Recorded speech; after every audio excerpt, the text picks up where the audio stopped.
Hey, good morning, folks. I wanted to take a few minutes to go over sort of the feeder system design that I alluded to in a post last week. You know, it's really not all that confusing, but I have talked about it in some places before and not in others. So I think maybe this overview video might help you understand a little bit more about how I use it. Pardon the fact that the graphics aren't exactly cutting edge. I just pulled up Scapple and made a few quick notes, and it'll be enough for us to go through this.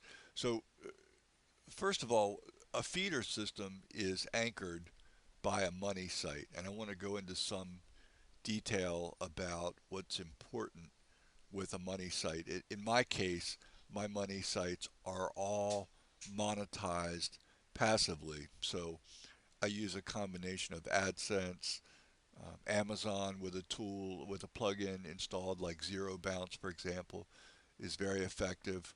Risky because you could lose your account if you don't do it carefully, but maybe we can talk at some point later on about how you can mitigate some of that risk.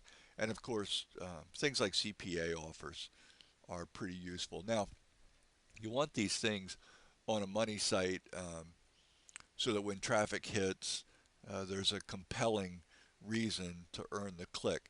And what I find about money sites is that they take a little bit of time to fiddle with, right? You can use a backup buddy clone, for example, for your base, but depending on what the CPA offer is, and how your multiple AdSense accounts and um, multiple directions you can go with what you want to promote in Amazon. There's still a fair amount of tinkering for each niche, and even each sub area of a niche it can take a lot of time. So I came up with this I guess feeder system is one way to describe it. Maybe hub and spoke, with the money site being the hub.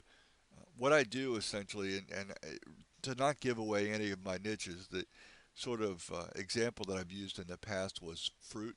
Let's say, for example, I owned fruit.com, but I wanted to really penetrate the fruit niche. And there's just, gosh, I can't even imagine how many fruits there actually are. So I would go out and I would buy, in my example here, I've showed you lime.com, orange.com, lemon.com, grape.com. Those would all be feeder sites. And I would put very specific sub niche content on each of these feeders. So lime.com would have multiple posts about limes, maybe the benefits of limes, a range of things. And because I favor mass page creation, it could use something like MPC if you wanted to create HTML based sites, SERP Shaker, for example, with WordPress based mass page sites. And I would 301, 307 redirect the any traffic that comes to feeder 1, feeder 2, feeder 3, feeder 4 over to the homepage, fruit.com. That 307 redirection for me looks like Super Cloaker. That's been the one that I've found to be the fastest. Now it's not inexpensive. Super Cloaker, I think for unlimited installs runs $167. So you don't want to use this methodology, for just a couple of sites, right? It's probably not gonna pay for itself very quickly. But I've converted basically my whole um, what was SERP Shaker, but what is really a mass page creation system, hundreds of sites, over to a feeder and money site mentality. The reason is that when I build one of these feeders, I can do it just incredibly fast. I've got a full-time VA who grabs content for me. We do a combination of content that has been ranking on other websites for the niche. We do not spin it, we simply just duplicate it. We use tools like Content Machine, SEO Content Machine to generate articles. And because with our redirection scheme, human beings are never reading this text. All I really care about is that um, it can be crawled successfully by bots so that it's indexed and ranks. And so we make sure it has a fair amount of LSI in it. It's not over optimized so that the keyword's not mentioned any more times than it has to be. Um, we make it bot friendly, in other words, the kind of things that the search engine bot algorithms um, eat with a spoon, right? We want rankings, we want to be in the SERPs. And then when a human being sees us in the SERPs and clicks, um, soup, programs like Super Cloaker have the ability to decipher whether or not that click is the visit, excuse me, is coming from a search engine or if it's coming from um, a crawler, you know, and it will determine whether or not it's safe to redirect that person over to the money site. Um, and obviously, once they hit the money site, they do business with us and we make our money. But these sites, these feeder sites, they take far less time to build than a proper money site. I would say a proper money site you can throw up in 35 or 40 minutes, and that includes, um, taking that includes changing out your AdSense codes depending on which AdSense account you want to use, customizing your Amazon, um, picking out a CPA offer. Okay, so maybe with a CPA offer, maybe an hour, 55 minutes, an hour. With these feeder sites, I can have a feeder site up with the content that we've already pulled together in, you know, 20 minutes max. I did. I'm working on a tool myself for mass page creation, and I was able to do 6 sites the other day in about 40 minutes. And that was including going to Google Keyword Planner and pulling my tags. The content was already done. I had done that through SEO Content Machine, so that was copy and paste.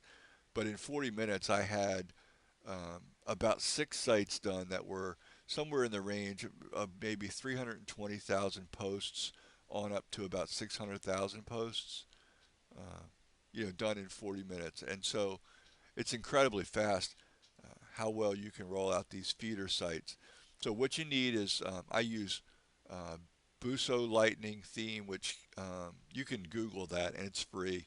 You can get a copy of it. I think you do have to opt in to Joe Troyer's list to get it. But what's amazing about putting this on a feeder site is that it just loads. I mean, Lightning is truly the right way to describe it. It loads really quick, which is important when you're using a redirection, right? Because even though SuperCloaker has tremendously fast redirection, it all adds a little bit to the process of getting to the money site. So you want to minimize the impact of the feeder site loading, and then the redirection scheme kicking in. You want the person to get to the money site as quickly and as seamlessly as possible. Now, I have found that once they get to the money site, of course you want to have relevance, domain name relevance, and most importantly, content relevance. So you've got some choices to make here, and I'm going to tell you a little bit of a wrinkle that I've done before. Um, Depending on the niche, fruit.com could actually have several pages, monetized pages, right, off of the home page. For example, it could have a lime page, it could have an orange page, and a lemon page, and a grape page. And you could actually redirect from lime.com over to the fruit.com/lime content, especially if that's a separate offer, or if your Amazon that you want to sell is specific to limes. And the same goes for orange and lemon and grape, right? You could actually point these feeders to internal pages if you think that will help you monetize better. I'll leave that up to you. You'll have to really take a look and have a thought about how you're monetizing and what might give you the best bang for your buck. Uh, the other thing I'll say about money sites is if you're using Amazon, use a static homepage for your money site and make sure that your main keyword on that static homepage content is oriented around the highest cost per click keyword that you can find within your niche, and make sure that you use 2 or 3 LSI terms that are very supportive of that high CPC. They probably also have a decent number of monthly searches as well as a decent CPC themselves. What that does is, especially if you get 800 or 1,000 or 1,200 words that are oriented around that subject on that homepage, it will convince Google to bring in higher quality ads on that homepage, and so your earnings from AdSense are going to respond accordingly. Anyway, I think I've beaten this into the ground, and I hope it clears things up for you guys. We're at about 11 minutes, so I'm going to go ahead and stop it. And as you bring questions into the group, I'll do supplemental videos to sort of flesh out bigger concepts that I didn't cover well enough in this video. This is Joe. I'll talk to you.